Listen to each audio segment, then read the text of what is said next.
Hello বন্ধুরা, কেমন আছো সবাই? আশা করি সবাই ভালো আছে। তো আজকে আমি রান্না করবো পটল চিংড়ি। তার জন্য মশলার জন্য একটা বড় গোটা পেঁয়াজ নিয়ে নিলাম আর কুচি করে, আর বড় এক টুকরো আদা কুচি করে নিয়ে নিয়েছি, একটা বড় একটা টমেটো, আদা পাতা আর কতগুলো শুকনো লঙ্কা এখানে দিয়ে দিচ্ছি আমি, শুকনো লঙ্কা কতগুলো শুকনো লঙ্কা কাঁচা আর কতগুলো কাঁচা লাল পাকা লঙ্কা দিয়ে দিলাম ঝালের জন্য, গোটা জিরে দিয়ে আর দিচ্ছি। এক চা চামচ মতো জিরে, গোটা জিরে, একটু জল দিয়ে মিক্সি করে নেব।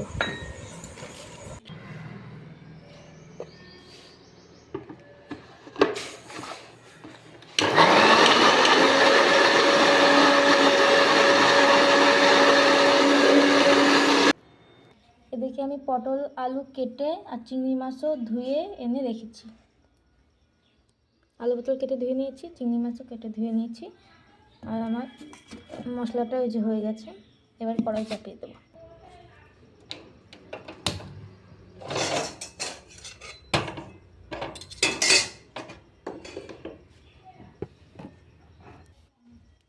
তেল দিয়ে দেবো।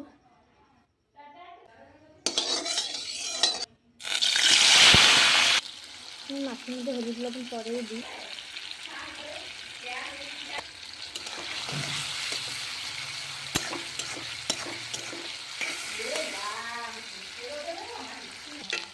দেখো আমার চিংড়ি মাছ ভাজা হয়ে গেছে, এবার তুলে নেব।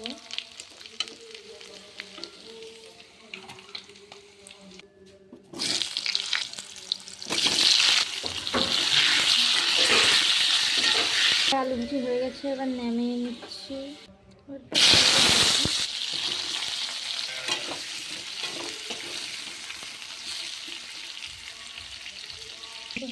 নামিয়ে গোটা জিরে, একটা তেজপাতা দিয়ে দিলাম।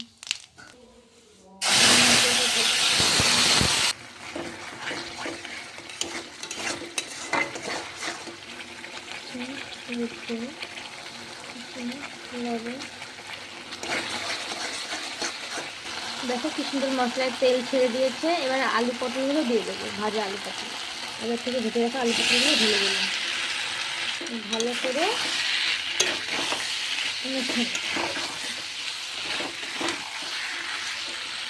এবার চিংড়ি মাছগুলো দিয়ে দেবো, ভালো করে মিশিয়ে নেব।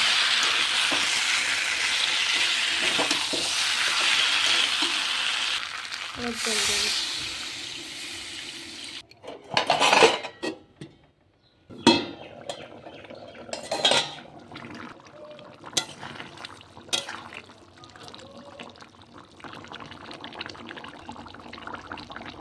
বন্ধুরা, আজকে আমি রান্না করছি পটল চিংড়ির তরকারি। দেখো কেমন হয়েছে কমেন্টে জানাও।